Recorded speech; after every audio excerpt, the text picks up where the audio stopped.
Board झाला।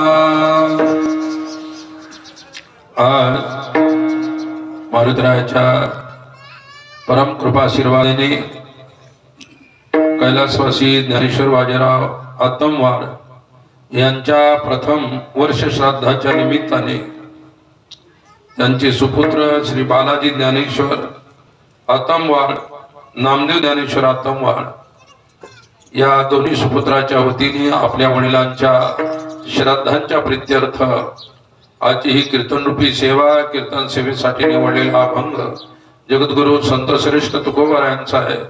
आणि या अभंगातून मनुष्याच्या जीवनाचा शेवट जो आहे तो कसा भला झाला आणि कशामुळे भला झाला आणि शेवट भला झाल्यामुळे प्रत्येक कोणता आला, अनुभव कोणता आला आणि शेवटी त्या अनुभवाला बोलण्यासाठी वाणी सुद्धा नाही।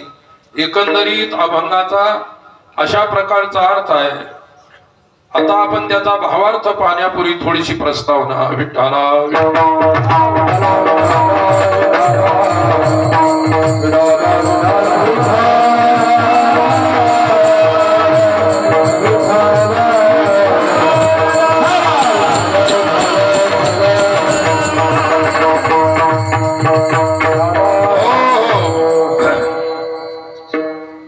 शेवट तो भला माझा बहुगोड झाला। मनुष्य जीवनाचं ध्येय ईश्वर आहे, अर्थात परमेश्वर आहे। आणि जर मनुष्य जीवन जर मिळून आपलं ध्येय जर आपण गाठू शकलो नाही तर आपला मनुष्य जन्माला येणं व्यर्थ आहे। म्हणून तुकोबारायांनी सर्व जगाला सांगितलं, काय म्हणतात, आता उघडी डोळे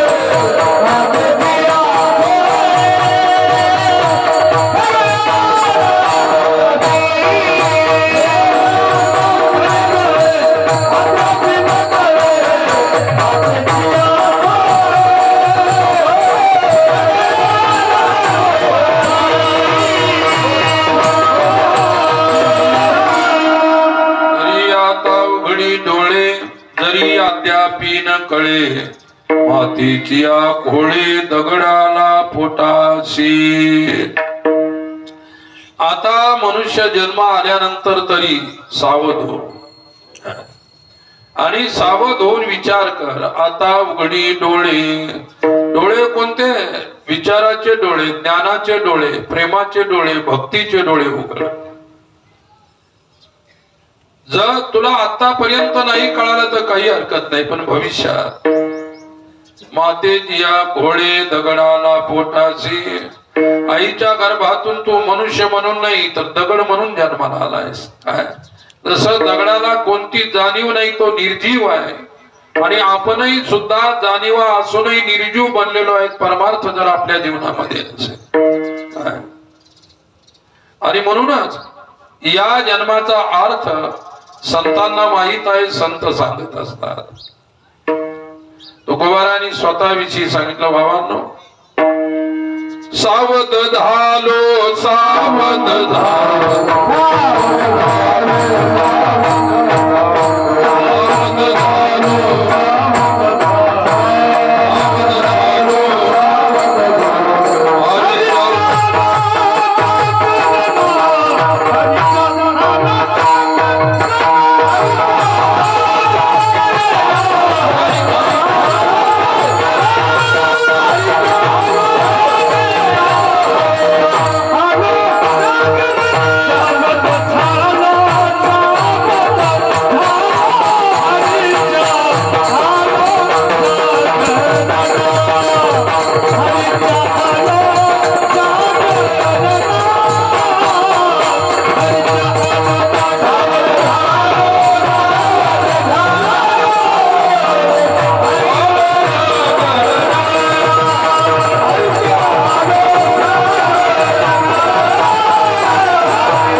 झालो सावध झालो हरीच्या आलो जागरणा.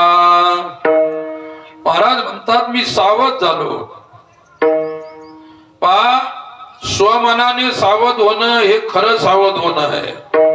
आणि आपल्याला कोणीतरी दुसरा जागा करतो, दुसरा सावधान करतो. दुसऱ्याने सावध केल्यानंतर ती सावधता टिकेल किंवा नाही हा प्रश्न आहे. अरे आपण जडावरती विश्वास ठेवतो. गाडी रस्त्यानं चालल्यानंतर एखाद्या गावाचा बाण दाखवलेला असतो की इकडे जा. तो म्हणतो की पुढे जाऊ नको, सावध हो, तू डाव्या हाताला तुझं गाव आहे तिकडे जा. म्हणजे जड बोर्ड आपल्याला निर्देश करतो की इकडे जा. काय जीवन तुमचं आमचं सर्वांचं नाशिवंत जीवन आहे. आणि नाशिवंत जीवनामध्ये जगण्यासाठी जे मिळालेले आहे ते प्राण आहेत. आणि त्या प्राणाला जी शक्ती आहे ती चैतन्याची आहे. आणि चैतन्याच्या शक्तीनं हे प्राण चालत असतात. लक्षात ठेवा, चैतन्याची शक्ती आत आहे. कुठे आहे? आपल्या हृदयात. देव आपल्या जवळ आहे, आत्मा आपल्या जवळ आहे, पण आपल्याला कल्पना नाही. कल्पना नाही किंवा त्याच्यापासून आपण वंचित आहोत हा बेसावधपणाचं लक्षण आहे. लक्षात घ्या. म्हणून तैसा हृदयामध्ये मी रामू असता सर्व सुखाचा रामू की भ्रांताशी कामू विषयावरी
मध्ये आदि एक सूर्य प्रकाशक सहस्र रश्मी. सर्वामध्ये राम आहे. सर्वस्य चाहम हृदय सन्निविष्टा. सर्वामध्ये देव आहे, सर्वामध्ये दा आहे, पण आपल्यात हृदय मंदिरातला देव आपल्याला अजूनही कळला नाही. बसा इकडे माग. विठ्ठला विठ्ठला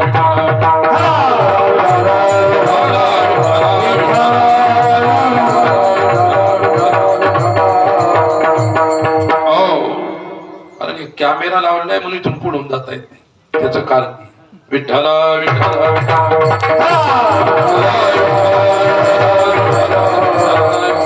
हो. परिस्थिती अशी आहे की सर्वांमध्ये देव आहे. तुमच्या जवळ देव आहे पण तुमचा देव तुम्हाला माहित नाही. लक्षात ठेवा. आणि तुम्ही दगडा मातीच्या मंदिरामध्ये जाऊन देव शोधत राहता. तिथंही देव नाही. देवाचं प्रतीक आहे. नतस्य प्रतिमा असते. मंदिरामध्ये सुद्धा देव नाही. देव तुमच्यात आहे. तुमच्यातला देव कोणीतरी काढून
तुझे आहे तुझ पाशी परी तो जागा चुकलासी. तुमचा देव तुमच्यामध्ये आहे, तुमचा देव तुमच्या जवळ आहे. तुमच्यापेक्षाही देव लय कृपाळू आहे की तो मला सोडायला तयार नाही. आणि तुम्ही देवाला सोडून फिरत राहता. किती लोक गेले कुंभाला? 40 करोड लोक देवाला सोडून गेले. तिथंही देव नाही. देव तुमच्यामध्ये आहे. तुमचा देव तुमच्यात असून तुम्ही त्याला घेऊन फिरायला लागले. मग मंदिर कोण आहे? तुम्ही मंदिर आहात. देवाचं राहण्याचं खरं मंदिर तुम्ही आहे. आणि तुम्हाला याच्यावर समाधान नाही म्हणून तुम्ही हे मंदिर बांधलं समोरच. आणि त्याच्यामध्ये तुम्ही देव बसवला. आणि तो देव बसवायच्या अगोदर जी मूर्ती होती तोही दगडच होता. नंतर त्याने मंत्र त्याच्यामध्ये घालून त्याच्यामध्ये चैतन्याचं आधान केलं आणि म्हणून तो देव झाला. मग तो दगड आहे, त्याच्यात ब्राह्मणाने वैदिक मंत्र म्हणून देव जागा केला. आणि तुम्ही सुद्धा मंदिर, तुमचं सुद्धा शरीर मंदिर आहे. मग तुमच्या मंदिरामध्ये सर्व घटी राम देहादेही तुझे आहे तुझ पाशी परी तो जागा. तुमचं तुमच्या जवळच आहे, पण तुम्हाला आपल्या जवळ आपला हे माहित नाही म्हणून फिरायला लागले बेकार. मानवा राहुरी मंदिरी नाचतो देवा आपुल्या मंदिरी. मानवा राहुरी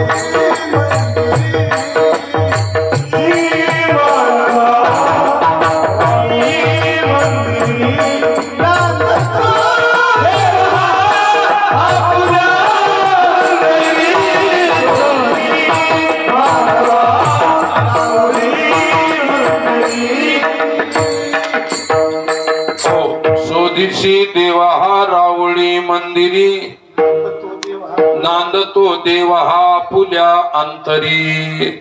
तुमच्या अंतरात्म्यामध्ये तुमच्या हृदयामध्ये देव आहे, लक्षात ठेवा. परंतु परिस्थिती कशी झाली? ज्ञानेश्वर माऊलीनं ज्ञानेश्वरी मध्ये सांगितलेली. पाय पा दूध पवित्र आणि गोड पासे त्वचेची या पदराड परी अव्हेरुनी गोचीड अशुद्ध का सेविते. गोचिड कुठं चिटकलेले आहेत? गाईच्या वव्याला, कासेला चिटकलेले आहेत. ते दुधाच्या इतक्या जवळ आहे, तिचं वासरू सुद्धा तिच्यापासून लांब आहे. पण गोचिडाला इतकं जवळ दूध आहे.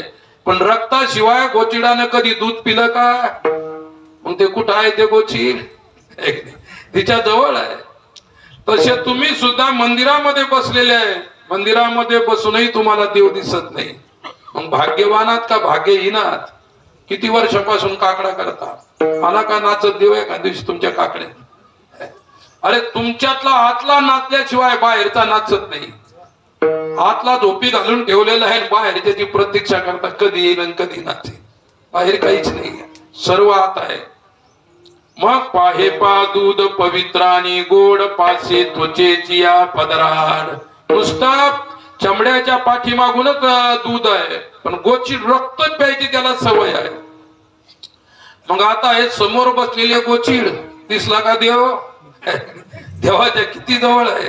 देवाच्या सानिध्यात राहूनही आपल्याला अजून देव दिसला नाही. आपली गोपचिजळ्यासारखी गती आहे. दुसरं उदाहरण दिलं माऊलीने, हे कळणार नाही म्हणून. का कमल कंदानी धरधुरी नांगणूक एकेची घरी परी परागू शेविजे भ्रमरी येरा चिकुल चिवरे. ते बेडू कमळाच्या कंदाजवळ राहत. दोघांचा देश, दोघांचा एका ठिकाणी राहणं आहे. परंतु बेडकानं कधीतरी त्या फुललेल्या कमळाचा सुगंध घेतला का? नाही. मग इतक्या जवळ राहून त्याला सुगंध प्राप्त होऊ शकला नाही. तसा देव तुमच्या अंतरात्म्यात राहूनही तुम्हाला देव कळाला नाही, देव दिसला नाही, देव पाहिला नाही. मग देव पाहायला जिथं आहे तिथं जावं लागेल का त्याच्या उलट जावं लागेल? तुम्हाला तुमचा देव पाहिजे तर आत प्रवेश करावा लागेल अंतरात्म्यामध्ये, नंतर देव दिसेल. आणि तुम्ही तुमचे धक्के देणं चालू आहे मठायला, मंदिराला, इकडे तिकडे, त्याच्यातून काहीच मिळणार नाही. विठ्ठला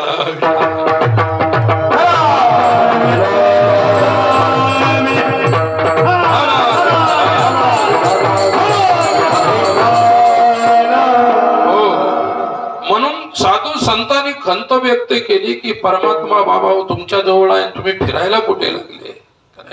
ना काबा न कैलास में तो न काव्यामध्ये आहे, न कैलासमध्ये आहे, न वैकुंठामध्ये आहे. विठ्ठला विठ्ठला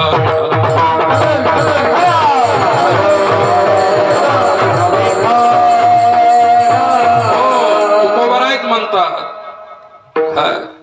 तुकोबारायांनी देवाचा पत्ता सांगितलेला आहे. माझं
सांगितला. माझे भक्त गाती जेथे नारदा मी उभा तेथे नाहं वसामि वैकुंठे न योगिनां हृदयैरो मद्भक्ता यत्र गायन्ति तत्र तिष्ठामि नारद.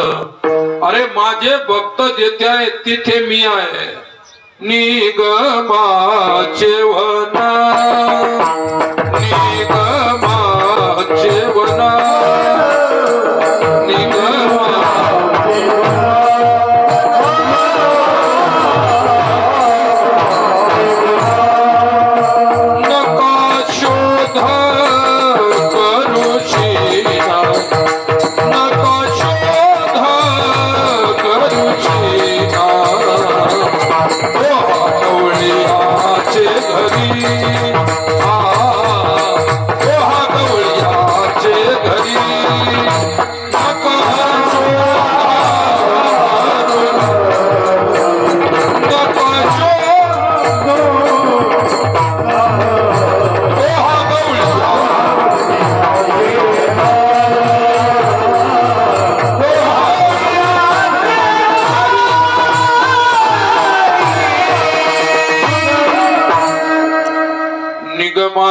वन नका शोध करूशीन तो हा गवळीयाचे घरी बांधिला दावेवरी. कुठे आहे देव? गवळ्यांच्या घरी म्हणजे वैष्णवांच्या घरी आहे. जिथे वैष्णव तिथे देव आहे आणि जिथे वैष्णव नसतील तिथे देव राहत. निगमाचं वन आहे म्हणतात. निगम म्हणजे वेद. वेदाच्या वनामध्ये किती शोधला तरी तुम्हाला देव सापडणार नाही. काय? अरे मोठमोठे पंडित त्याला वेदाच्या वनामध्ये शोधायला गेले. चोखोबारायांनी वेदही पाहिला नाही तर देव त्यांच्या जवळ. विठ्ठला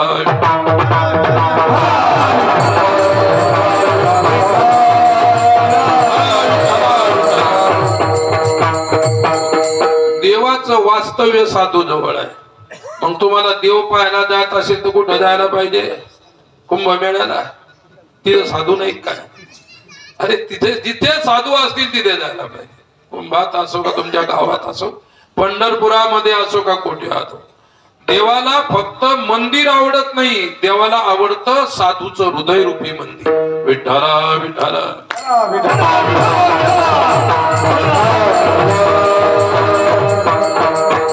हो. जगन्नाथपुरी नावाचं धाम आहे 4 धामापैकी. तुम्ही गेला असेल कोणीतरी याच्यात गेलेले. विठ्ठला विठ्ठला विठ्ठला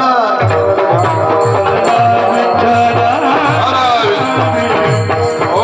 अरे जगन्नाथपुरीला तुम्ही गेले पण काय आणले? दगड आणले, शंख आणले, काय भानगडी आले. देव आणलं का तिथं जाऊन? पंढरपूरला दरवारीला जाता एखाद्या तरी वेळ म्हटलं की पांडुरंगाला या आमच्या सोन्यामध्ये, म्हटले का तुम्ही? कशाला जाता तिथे? अरे देवाकडे जाता तर देव आणण्यासाठी जा.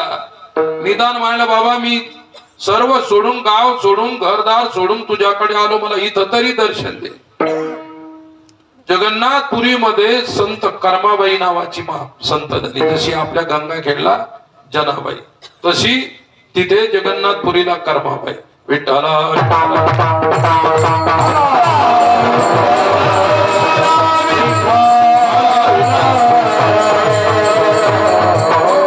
आणि ज्याला देव दिसतो, जो देवाशी बोलतो, लोक त्याला मंदिरातही येऊ देत नाही.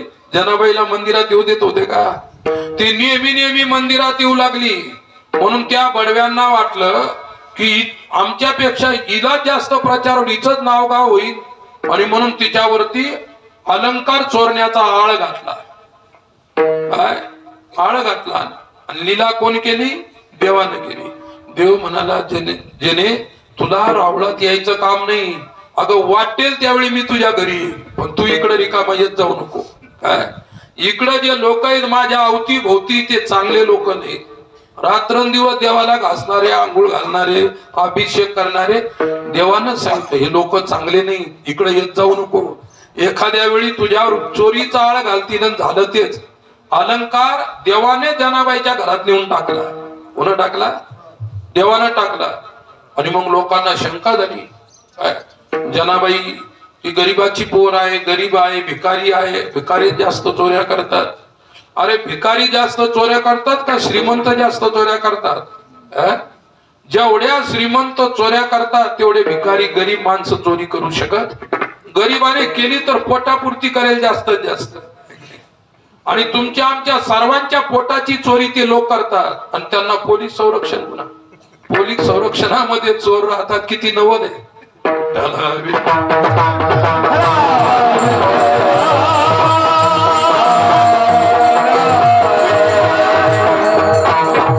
आणि तुमची जास्तच बुद्धी चाली तर त्या ठिकाणी तीच भरदुरा करता. एवढी चोरी तुमच्याजवळ. आणि त्याच्यात कोर्ट कचेरीनं भानगडी आहे की नाही? अरे एकाजवळ एवढी संपत्ती आहे, कुठे बंगले नाहीत, कुठे जमिनी नाही.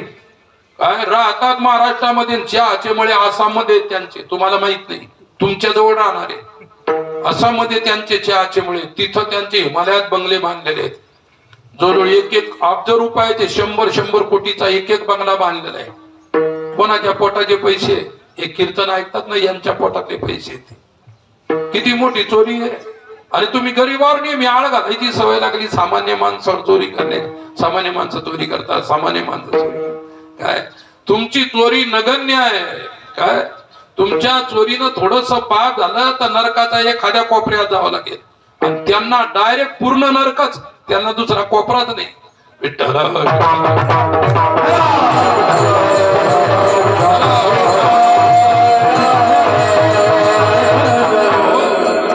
मी सांगत होतो कर्माबाईची कथा. कर्माबाईची एक छोटीशी झोपडी तिला राहिली.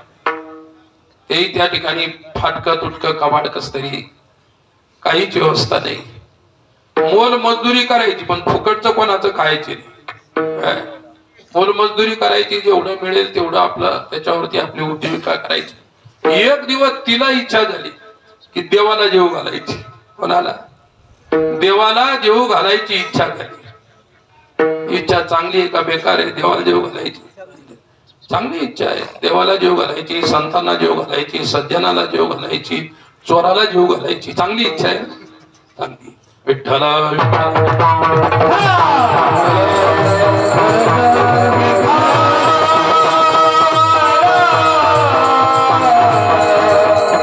आता बोलता बोलता चोरायला जेव घालायची, ते म्हणतात चांगलीच इच्छा आहे. चांगली आहे की नाही? बोलता बोलता होत असे की नाही? पूर्वी शाळेमध्ये का रे पोरांनो, गाईला किती शिंगा असतात? 2, म्हशीला 2, बकरीला 2, गध्याला 2. बोलता बोलता होऊन जात. चोराला होऊन गेला. विठ्ठला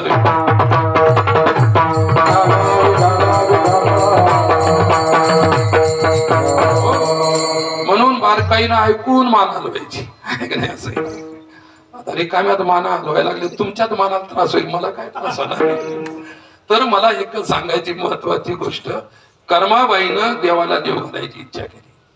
पण कर्माबाईला असं वाटायचं जगन्नाथपुरीला आपल्या देशाचे जेवढे वेगवेगळे राजे होते पूर्वी, त्या सर्व राजांनी तिथे आपला धन नेऊन ठेवलेला आहे. त्यांच्यातर्फे रोजची पंगत होते राजे लोकांच्या.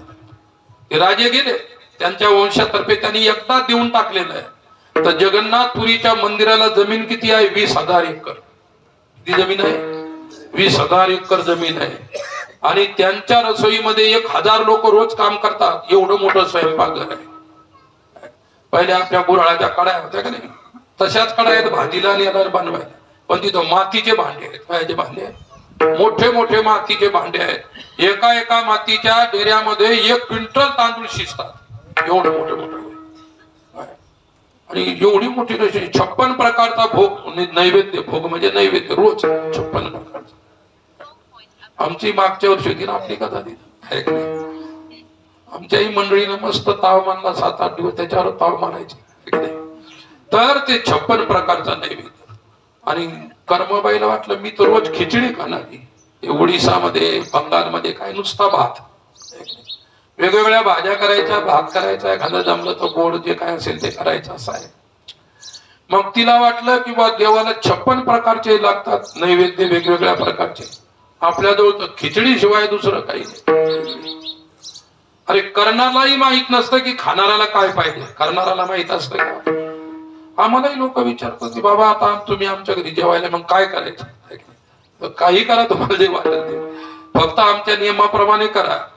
काय पहा परिस्थिती अशी. 56 भोग करायचे आले काही गरज नाही. 1-2 आयटम केले बाद, वरण भात पोळी भाजी झाला भोजन, सर्वात चांगलं भोजन. तर कर्माबाईनं ठरवलं की आज देवाला जेवू घालायचंच. सकाळी तुटली, बिना आंघोळीच ठेवलं ते तिकडं. आजही त्याला हांडी म्हणतात. ते जे मातीचं भांडं असतं खिचडी शिजवायचं, भाजी करायचं, ते त्याला हांडी म्हणतात. त्या हांडीमध्ये खिचडी चढवली म्हणजे ठेवली. तिच्या घरी काय माल मसाला काय नव्हतं, साधा आपलं तेल मीठ. तेलही होतं का नाही, पण मीठ होतं. त्याच्यामुळे थोडीशी मिरची वगैरे टाकून दिली. शिजायला खिचडी टाकून दिली. आंघोळ केली का? अरे आंघोळ काय, दात नाही घासले, काहीच नाही केलं.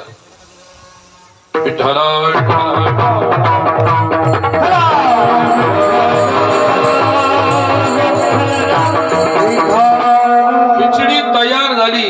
उचललं ते मडकं, घेतलं डोक्यावर, निघाली मंदिरात. मंदिराच्या दरवाजात आली. जगन्नाथा, तुझ्या कर्मीनं नाही का खिचडी आणलेली आहे, गरम गरम आहे.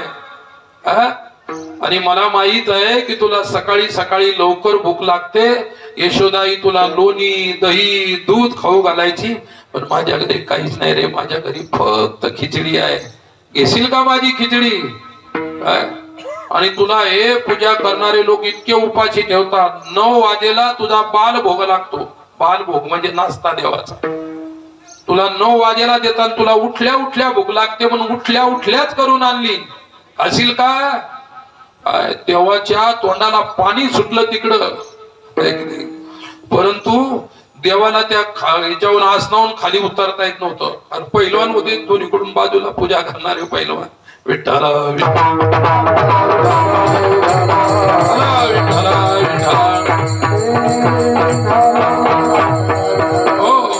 आणि जो ज्याच्याजवळ जास्त दिवस राहतात नेहमी संगतीत राहिले की एकमेकाचं महत्वच गेलं म्हणून समजा. देवाच्या जास्त जवळ राहिले ते पुजारी, त्यांना देवाचं महत्व वाटत नाही, देवांनाही त्यांचं महत्व वाटत नाही, म्हणून त्यांना कधी देव दिसत नाही. लक्षात ठेवा. आणि मग कर्माबाई उभी. ते भटजी लोक होते, धावतच आले, काठ्या घेऊन आले. स्नान नाही केलं, ध्यान नाही, पूजा नाही, काही ना, आली खिचडी घेऊन. चाल हो वापिस, परत हो. आणि तुझ्यासारख्या भिकारणीची ते खातो का? तुझ्यासारखी भिकारीने खिचडी आणायची, देव खातो? वा, मारायला तयार झाले. कर्माबाईनं असा पोट केला देवाकडे. लक्षात ठेव, आता का तुझ्या मंदिराची पायरी मरेपर्यंत पुढे चढणार नाही. तुला श्रीमंत श्रीमंत चालतात, गरीब चालत नाही, नाही का? तुला पुजारी चालतात, मी भक्त आहे, तुला भक्त चालत नाही. आणि देवाला फक्त भक्त चालतात. देव मत भक्त समे प्रिय. देवाला सर्वात प्रिय कोण आहे? भक्त. विठ्ठला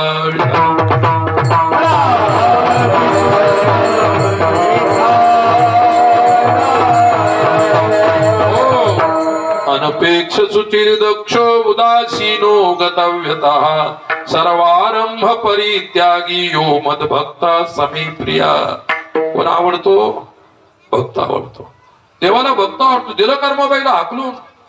कर्माबाई म्हणले लक्षात ठेव, आता तुझ्या तर दारी कधीच येणार नाही, पण आपल्या सुद्धा घरी यायचं नाही. ज्या दिवशी तू खिचडी खाशील ना माझी, त्या दिवशीच लक्षात ठेव तुला क्षमा करते. तोपर्यंत रोज नैवेद्य 3 दिवस त्या लोकांनी नैवेद्य ठेवला. देवाने घेतलाच नाही. देवाने काही सेवन केलं नाही. माझी भक्त जर उपाशी आहे, अरे लेकरू जर उपाशी असेल तर आईला खावं वाटतं का? नाही खावं वाटत. विठ्ठला विठ्ठला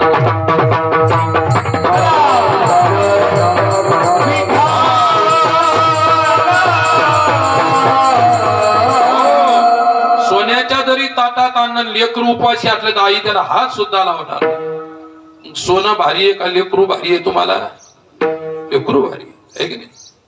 लेकरा पुढे सोन्याची काहीच किंमत नाही.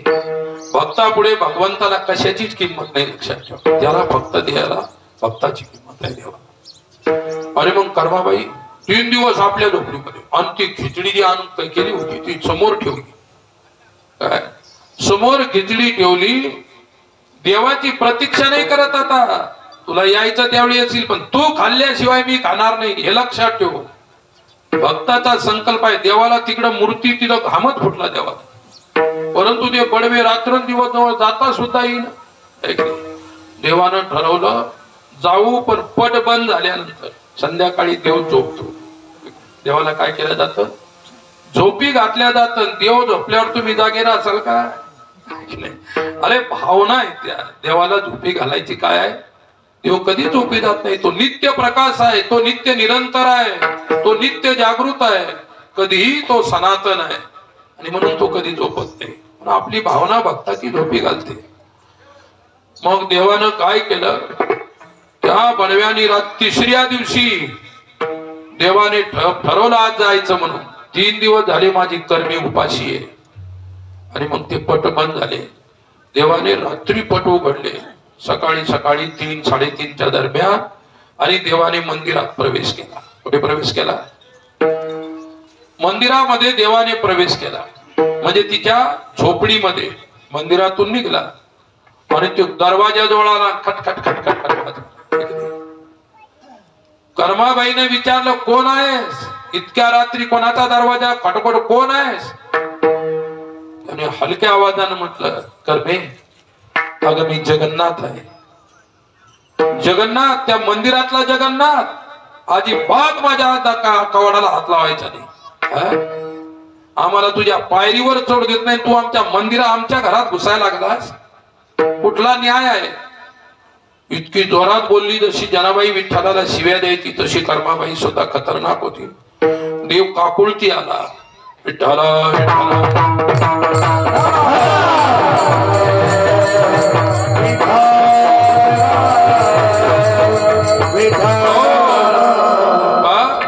काकुळती आला. देव प्रार्थना करू लागला. तू कवाडात उघडायला तयार नाही. कर्मे, अगं एकदा उघड. एकदा उघड. मला फार भूक लागली. मी 3 दिवसाचा उपाशी आहे. तू न खाल्ल्यापासून मी सुद्धा खाणं सोडून दे.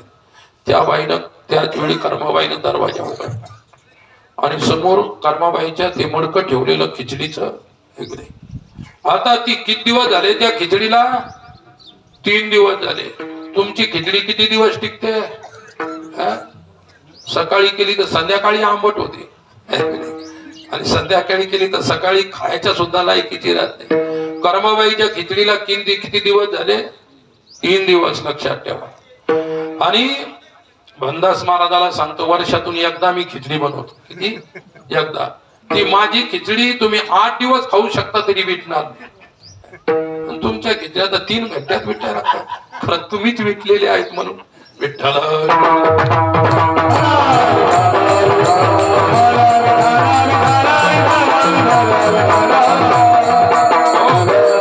बनवल्यानंतर फक्त ठेवायची पद्धत. बनवताना कशी बनवायची, किती शिजवायची, त्यात काय टाकायचं आणि कशानं खराब होत नाही हे गणित असत. आणि कढी जर बनवली तर 1 महिनाभर तुम्ही खाऊ शकता. फक्त दुसऱ्या दिवशी गरम करायची आणि खायची. आजच्या पेक्षाही दुसऱ्या दिवशी स्वादिष्ट, तिसऱ्या दिवशी स्वादिष्ट. लक्षात घ्या. एक दिवस वर्षातून बनवत असतो, कढी बनवतो, खिचडी बनवतो आणि काही 10, 15, 20, 25 पैलवान असतात बरोबर, त्यांना खाऊ घालतो. जेवढं तर संक्रांतीच्या दिवशी. कोणत्या दिवशी? म्हणजे संक्रांतीच्या दिवशी मी स्वतः स्वयंपाक बनवतो. विठ्ठला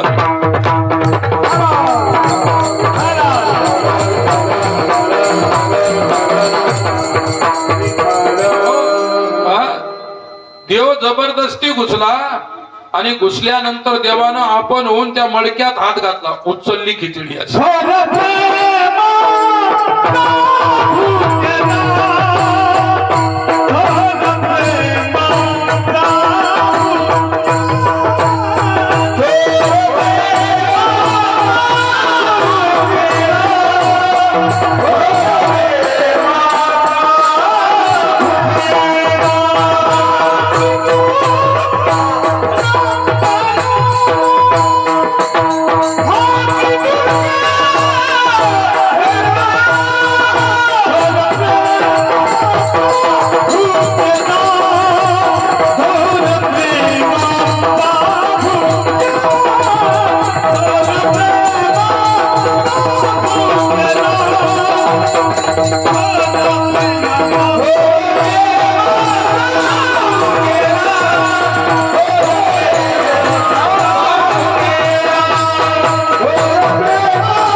प्रेमाचा भुकेला हाची दुष्काळ तयाला. देव प्रेमाचा भुकेलेला आहे. काय प्रेमाचा दुष्काळ आहे त्याला. कर्माबाईचं प्रेम. खिचडी हातानं काढली आणि अगोदर कर्माबाईचं असं तोंड धरलं, वाचतो आणि त्या तोंडात ठेवायला. कर्माबाई म्हणे मग तू खा अगोदर, नंतरच मी खाईल. काय नाही कर्मे, मी एवढा महान नाही तुझ्यासारखा म्हणून मी खाऊ शकणार नाही. देव सुद्धा भक्तापेक्षा लहान आहे, परंतु तो भक्त असेल तर, खरा भक्त असेल तर देव त्याच्या पुढे ठेंगणार आहे. विठ्ठला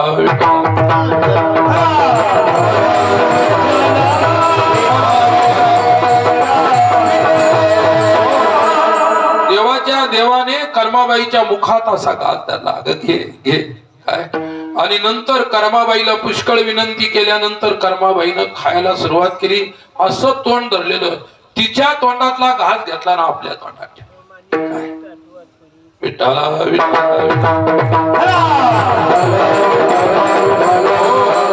एकमेका देऊ मुखी सुखी घालू हुंबरी. भक्त भगवंताच्या तोंडात आणि भगवंत भक्ताच्या तोंडात. पूर्वीचा कसा पद्धत होती, काला करण्याची पद्धत ती होती. काला वाटल्यानंतर एकमेका देऊ मुखी, हातावर द्यायचा नाही, मुखात द्यायचा. मुखात देणं अतिशय प्रेमाचं लक्षण आहे. हातावर देणं हे परक्याचं लक्षण आहे. विठ्ठला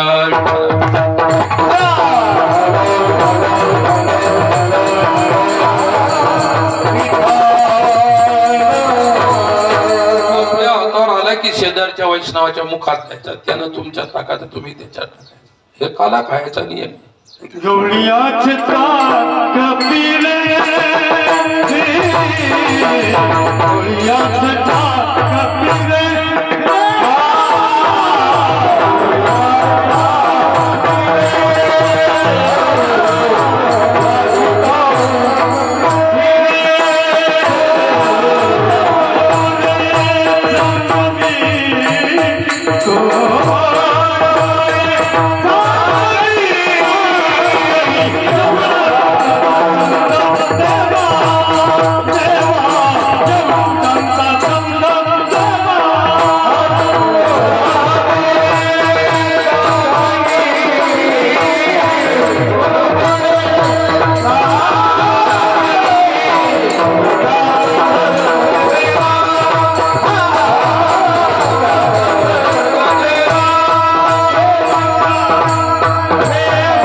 ताक फिरे काय पोरे चांगली, एवढा त्यांचा छंद देवा.